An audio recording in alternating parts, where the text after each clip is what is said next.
The HOA president's son thought rules didn't apply to him, especially when it came to my parking spot. Every morning, his shiny red Camaro sat across my driveway like a middle finger on wheels. He said it was just for a minute. That minute turned into hours. But here's the thing. If you live in a neighborhood run by his mom, Queen Karen of the HOA, you can't fight loud. You have to fight smart.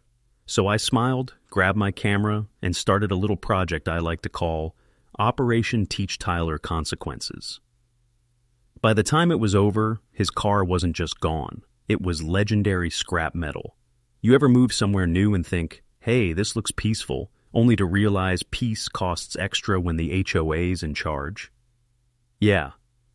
That was Maple Crest Estates. White fences, manicured lawns, and rules thicker than a phone book nobody asked for. On day 3 of living there, I learned who really ran the place. Not the city, not the residents. Nope, it was Karen Lively, the HOA president, and her 20-something son Tyler, who treated every cul-de-sac like a racetrack sponsored by entitlement. The first time he parked his red Camaro across my driveway, I let it slide. Maybe he was lost. Maybe he was allergic to boundaries. The second time, he smirked and said, "Relax, bro, I'll just be a minute. Bro, I'm 32, own a mortgage, and have a lower back heating pad. I'm nobody's bro." I told him politely, okay, semi-politely, to move. He rolled his eyes, revved the engine loud enough to scare every bird in a mile radius, and peeled off like he'd just won the Indy 500. That was the day I realized this wasn't a one-off nuisance. This was a lifestyle choice. His. By the next morning, he was back, parked diagonally this time, the Camaro's nose hanging halfway into my driveway like it wanted to mate with my truck. I stood there holding a mug of coffee that suddenly tasted like regret. My neighbor across the street, old Mr. Nelson, shook his head and muttered, "Good luck, son. You've met the Livelies." Inside, my girlfriend Emma watched me from the window. She's got the patience of a saint and the sarcasm of a stand-up comic. "Don't," she said. "I'm not doing anything. You're thinking about doing something, which for you is the same thing as doing something." She wasn't wrong. I walked over anyway, looked for a phone number on the dash. Nothing. Just a cheap pine tree air freshener and a gym bag labeled Ty-L. Of course. I considered leaving a note, something mature like, "Please don't park here again." But my brain offered alternatives like, "Try parking legally, champ." Before I could decide which version of myself to be, a golf cart rolled up. Not just any golf cart. The official HOA patrol mobile, complete with laminated clipboard and judgment. Karen herself stepped out, pastel tracksuit blazing under the sun. "Is there a problem?" she asked, in that sweet poison tone people use right before they fine you. "Yes," I said evenly. "Your son's car is blocking my driveway again." She tilted her sunglasses down. "Oh, that's Tyler's? He's only been there a few minutes. It's been an hour. Well, accidents happen. I'm sure you'll manage." Then she smiled, the kind of smile that says, "I make the rules here." I smiled back. "Absolutely. I'm documenting it for my records." Her smile twitched. Just a little. That was my first win. Small, but satisfying. That night, Emma found me at my desk, setting up my home security cameras. "Let me guess," she said, crossing her arms. "Security or evidence? Can it be both?" She sighed, kissed my forehead, and muttered, "You're impossible. I love it." The next morning, the Camaro returned, but this time the camera blinked red. I had my proof. He parked, strutted inside his mom's house like a prince returning from conquest, and left his car gleaming across my driveway in the sunrise. At exactly 9:17 a.m., a city parking enforcement truck turned the corner. Pure coincidence. The officer glanced at the car, at my driveway, then at me standing there in my robe holding coffee like an offering to justice. "Yours?" he asked. "Nope," I said, pulling up the footage on my phone. "But you might recognize the star of this short film." 30 minutes later, the Camaro was on a flatbed. Karen came running out in slippers, yelling about harassment and community spirit. The officer handed her a citation and told her to take it up with the city. Tyler showed up mid-tow, shouting every curse word his vocabulary could afford. I didn't say a word. I just lifted my mug and took a slow sip, the way heroes in movies watch explosions behind them. That night, Emma and I toasted with cheap champagne. "Think it's over?" she asked. "With people like that?" I said. "It's never over, it's just paused." And right then, somewhere deep inside, the next move started forming, the kind that doesn't just get even, the kind that teaches lessons. Victory tastes like cheap champagne and a tiny, smug pulse in your temple. For about 48 glorious hours, the neighborhood felt lighter, like someone had opened the windows and let air in. Tyler's Camaro was at the Imposius. And Karen's glare was a little less sharp. I felt a little like a man who had just swatted a hornet and walked away humming. Then the mail arrived. It wasn't one letter. It was a stack. Official-looking envelopes with the HOA seal, stapled notices, and a certified letter that had my name spelled correctly and my hope for a quiet life utterly mangled. Violation, garden ornament non-compliance, it read. Violation, excessive welcome mat lettering. 25 here, 50 there. Small amounts engineered like paper cuts. The new HOA overlords, I discovered, had a scalpel for petty punishment. Karen had learned to weaponize paperwork. I'll give her credit where it's due. When you can't win on the street, you win with bureaucracy. She'd started a slow drip campaign. Fine, reprimand, each one designed to annoy, not bankrupt, but cruelty is still cruelty, and it builds resentment in the quiet like rust. Emma read the notices on the kitchen table, teeth clenched. "This is ridiculous," she said. "Who finds a welcome mat? We do live under the benevolent rule of a woman whose blood type is bylaw," I said. I tried to make a joke, but it landed with the weight of a soggy mailer. That night, the neighborhood meetings took on a new tone. People who had once nodded politely at Karen's rules were suddenly leaning in. Mrs. Patel, who ran the community book club, came by with 6 stray stories about petty fines and surveillance snap photos. Mr. Chen from next door mentioned a perfectly reasonable bird feeder that had somehow become a public nuisance. The slow drip had pooled into a pond. Emma and I started compiling. The cameras that had helped free my driveway became our backbone.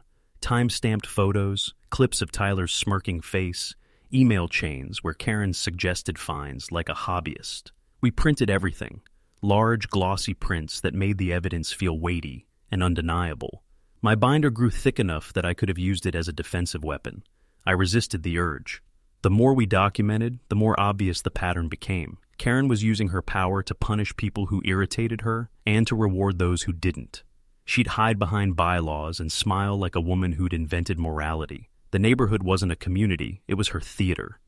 We weren't the only ones watching. Buddy James, our unofficial neighborhood MVP, came by, 6-pack in hand, and eyed the binder like a man sizing up a relic. "You gonna actually do something with that?" he asked. "Or are we just gonna stand here and gossip like it's a bridge club?" Buddy has the subtlety of a sledgehammer and the timing of a sitcom sidekick. I love him for it. "We're going to do something," I told him. "We're going to do it smart." Emma added, "and legal, because we're not those people." She said it like a mantra. It became our code. Smarter, not louder. Step 1 was simple, more documentation. We installed another camera, this one disguised as a birdhouse, aimed at Karen's driveway. We set up cloud backups. We kept paper trails of every interaction. But documentation alone doesn't compel change. It only proves that change is necessary. Step 2 was social currency. People don't break ranks unless they feel safe doing it. So we started hosting casual porch gatherings, hot dogs, lemonade, the sorts of intentionally boring neighborhood functions that let people talk without feeling like they were starting a coup. We played host and quietly encouraged neighbors to tell their store. Ice. They did. One by one, grievances spilled, improper fines, surprise inspections, the way Karen would stand over someone's shoulder with a ruler and a look. The trick was to build pressure without giving Karen a single moment of righteous martyrdom. Public shaming is messy, legal threats are slow, but a community, quiet, organized, backed by evidence, becomes inconvenient to ignore. Meanwhile, Karen escalated. A nasty little notice arrived accusing me of unauthorized exterior paint. Someone had declared my charming, slightly off-white trim an act of rebellion. She even tried to suspend my voting privileges at the next HOA meeting, citing a nebulous pattern of hostility. It was classic. When cornered, she lashed out. Emma read the suspension notice and looked at me like I had to make a decision that mattered more than most of the small things we'd argued about. I wanted to be dramatic. I wanted to burn a manual on HOA procedure in her driveway. But we stuck to the plan. We'd use their rules against them. They loved rules. Fine, we'd weaponize the rule book. I worked late that night, cross-referencing bylaws, printing relevant sections, and highlighting the part that said disciplinary actions required a quorum and a transparent record. If Karen wanted to play by bylaws, we could play better. I called a lawyer friend who specialized in municipal nonsense and got a 2-sentence gem of advice. Keep everything, demand records, don't escalate physically. Beautiful in its simplicity. By the time the official notice for a disciplinary hearing landed on our doorstep, we were ready. The binder had grown into a dossier. Buddy had rallied half the block. Mrs. Patel was preparing an oral statement. Mr. Chen had volunteers for testimony. The stage was set for a showdown that would be less about fists and more about forensic humiliation. That was the plan anyway.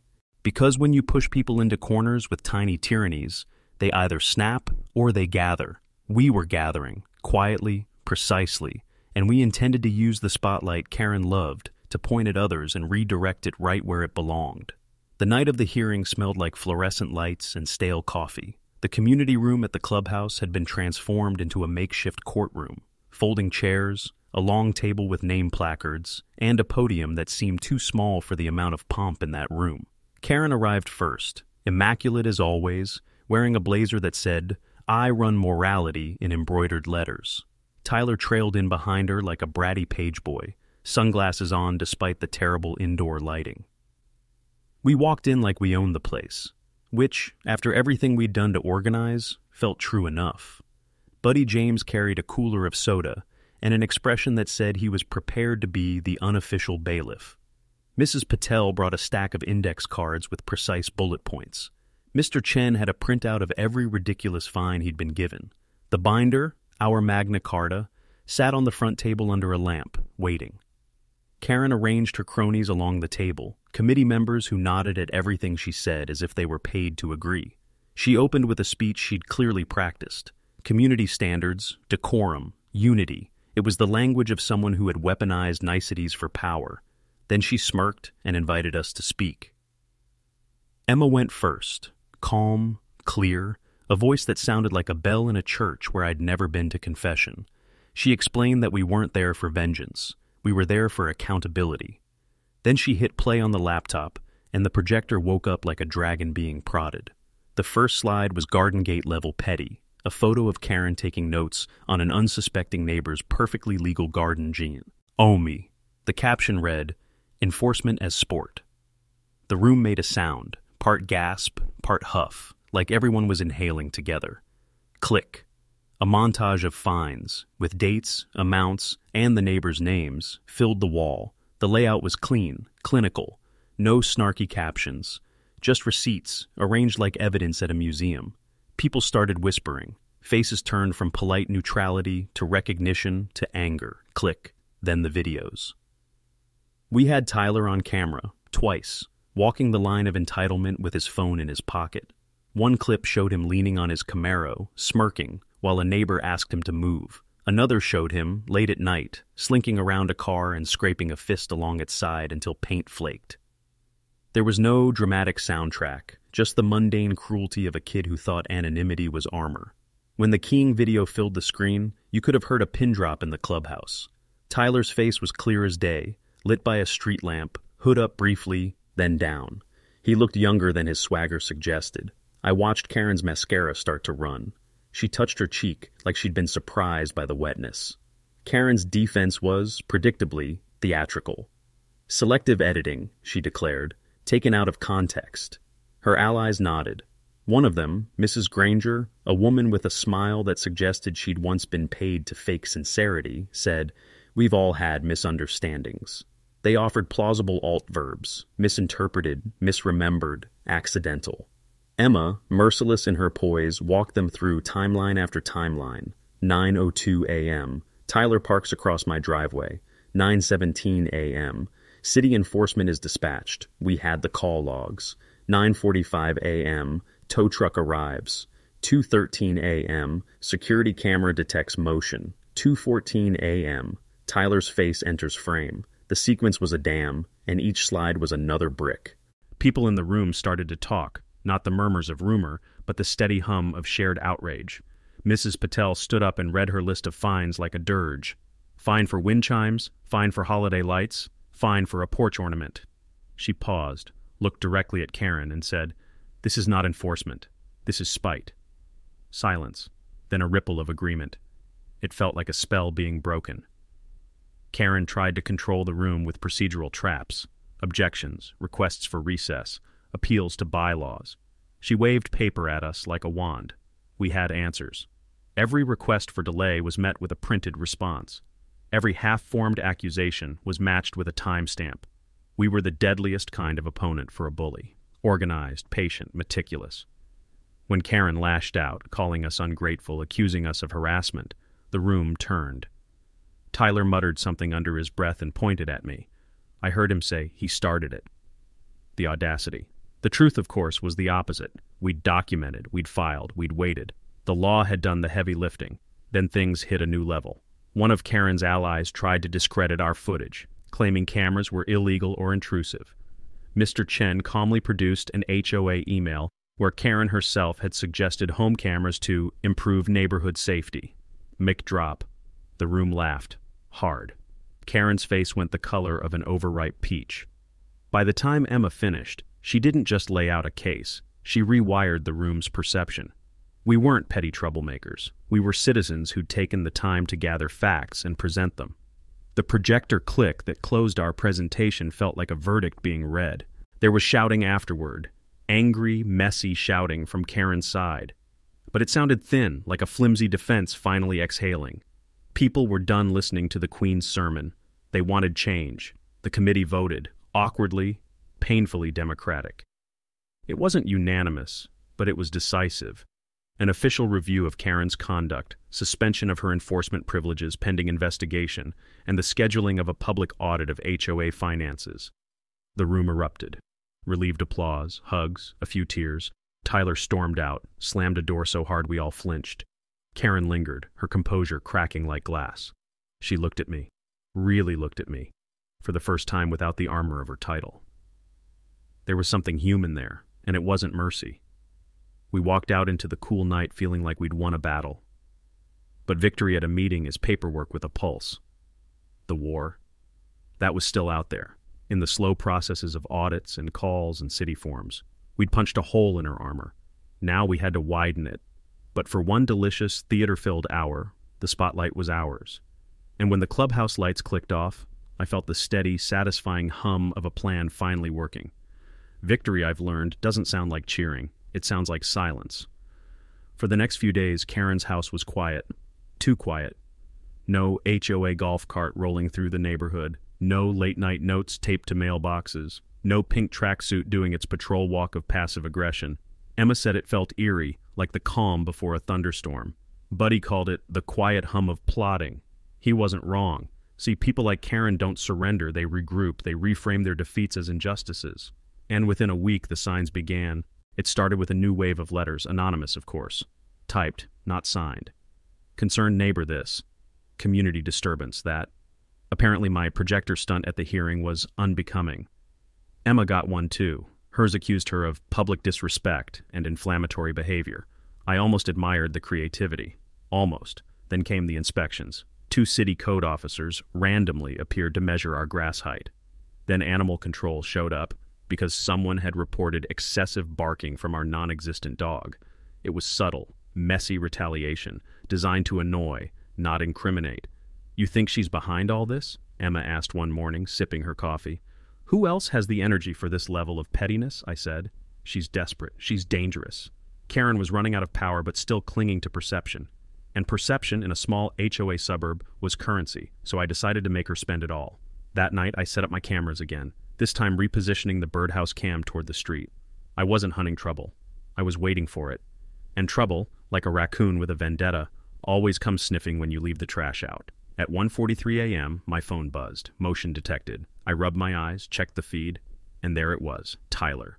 hood up, sneakers crunching gravel, flashlight in hand. He was walking along the side of my truck, the same truck he'd keyed months before. He crouched down, fiddling with something near the tire. Then another flicker of light, then a sound, pfft, quiet, but distinct. He was letting the air out. I couldn't believe it. After everything, after fines, hearings, and humiliation, this idiot was out here, deflating tires like a cartoon villain. Emma woke up to my laugh. "What's so funny?" she mumbled. "Justice," I whispered, hitting the record button. The next morning, I didn't rush out to confront him. In revenge, and breakfast is sacred. By 9 a.m., I had transferred the footage to a USB stick and driven straight to the police station. Officer Daniels was on duty this time. New face, but same deadpan professionalism. I handed him the footage. He watched it twice, then leaned back in his chair. "Same kid?" he asked. "Same one? Same driveway?" "Yep. Guess he didn't learn last time." He sighed. "You've got clear video. We'll file vandalism and harassment. Again." He typed a report, stamped it, and said the words that were quickly becoming my favorite. "You've been remarkably patient, Mr. Dalton." That afternoon, the tow trucks came. Not for my car this time, but for Tyler's red Camaro. Impound, again, this time for evidence. The neighborhood gathered like it was a live show. Phones out, whispering, laughing quietly. Karen came flying out of her house, screaming about defamation and targeting her family. The officer held up his hand. "Ma'am, we have video proof of your son tampering with someone's vehicle. Step aside."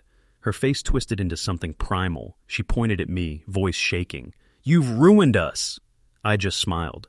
"No, Karen, you did that when you raised a vandal." For once, she didn't have a comeback. She just stood there, watching as the tow truck dragged her son's pride and joy away. Again. The fallout came faster this time. The HOA board, now under interim leadership, voted to formally remove Karen pending audit results. The financial report was a horror story.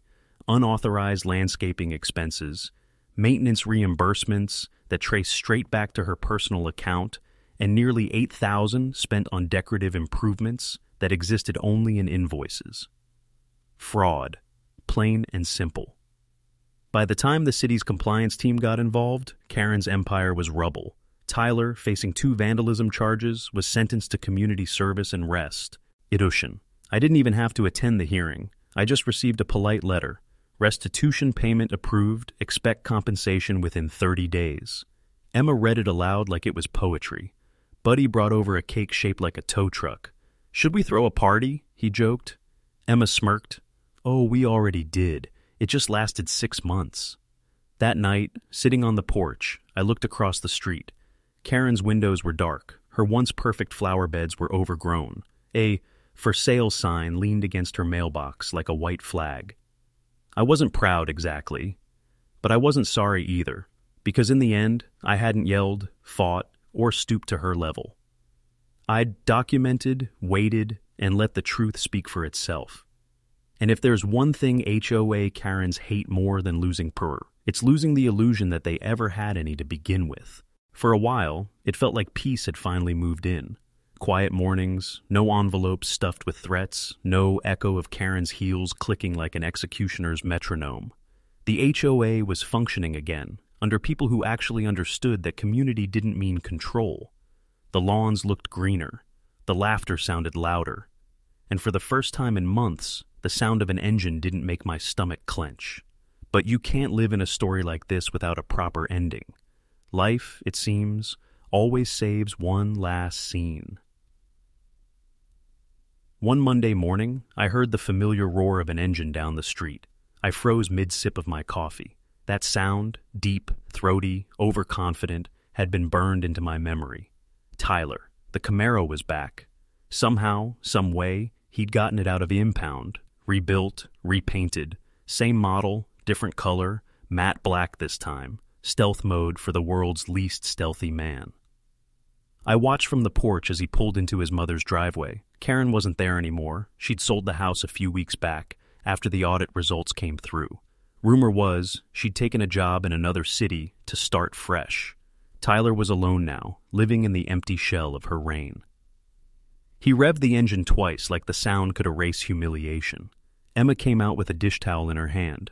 "You think he's going to behave?" she asked. I looked at the Camaro, gleaming under the morning sun. "He's Tyler," I said. "He's physically incapable of behaving." For 2 blessed days he managed. He parked properly. He nodded at neighbors. It was almost boring. Then Friday happened. A city crew arrived mid-morning, marking the street with bright orange paint. The same crew that had replaced the water main earlier in the year was back to repair drainage lines. Cones went up, barriers too, orange mesh fencing, and reflective signs warning open trench ahead. They parked their equipment neatly along the curb, right across from my driveway. I couldn't help but grin. Emma caught the expression. "Don't even start," she said. "I'm not doing anything," I lied. "Your face is doing things. Coincidences are art, babe. Let's just enjoy the view." That afternoon, the storm rolled in. Not rain, ego. Tyler came home fast, too fast, taking the corner like he was auditioning for a car commercial. He saw the construction zone, the cones, the warnings, and got irritated immediately. He honked twice, even though no one was blocking him. He inched his way around the first cone, scraping his muffler. I stood on the porch, popcorn in hand, as if the world had queued up a rerun just for me. And then, because some people can't resist proving gravity right, he decided to gun it. The Camaro shot forward, tires squealing, the nose lifting slightly as if it was trying to defy physics. It didn't. The front end dropped straight into the trench. The sound was catastrophic. Metal against concrete, the sharp hiss of something vital snapping. The car teetered for half a second before the back end pitched up like a salute to stupidity and crashed down into the ditch. Silence followed, thick and absolute. Then a hiss. Steam. Tyler climbed out of the driver's side window, covered in dust, staring at his car in disbelief. His mouth opened, closed, opened again, no sound. The neighborhood was already gathering, phones out, recording. "Somewhere," Buddy muttered, "you couldn't script this better." Emma leaned against the porch rail. "Tell me you didn't plan that," she said. I raised my hands. "I swear on every city code in the book, I didn't touch a thing." "Still," she said, fighting a grin, "karma has your handwriting all over it." Within minutes, the cavalry arrived. Police, fire truck, the city inspector, even the same tow driver from the last debacle, who stepped out, looked at the trench and said, "This car again?" He chuckled, shaking his head. "Some people just don't learn." Officer Daniels took one look at the scene and sighed. "You okay, son?" Tyler nodded weakly. "Good," Daniels said, "because your car's not." He scribbled on his pad. "Reckless driving, property damage, ignoring public safety markers." He tore off the citation with a snap. "Gravity's undefeated." Emma whispered, 5 stars. Would recommend physics. The insurance adjuster arrived later and confirmed what everyone already knew. Totaled. And because Tyler had never fixed the illegal mods from before, his coverage was void. No payout. The city billed him for the damaged piping and street repair. 5 figures easy. His reign of noise and arrogance ended in a pile of twisted metal and debt. A week later, the Camaro was gone, towed to a scrapyard where pride goes to rust. Tyler disappeared soon after, rumor being he moved in with a cousin, somewhere without HOAs. The neighborhood slowly settled into its new rhythm, peaceful, friendly, and just the right amount of boring. One evening, Buddy brought over a small brass plaque, engraved with 4 simple words: "Gravity always wins." We mounted it on the fence, right next to the driveway that started it all. I stared at it, laughing quietly to myself. Emma handed me a beer and leaned against my shoulder. "So," she said, "what did we learn?" I took a sip, watching the sunset paint the street gold. "That sometimes karma doesn't need a push." She smiled.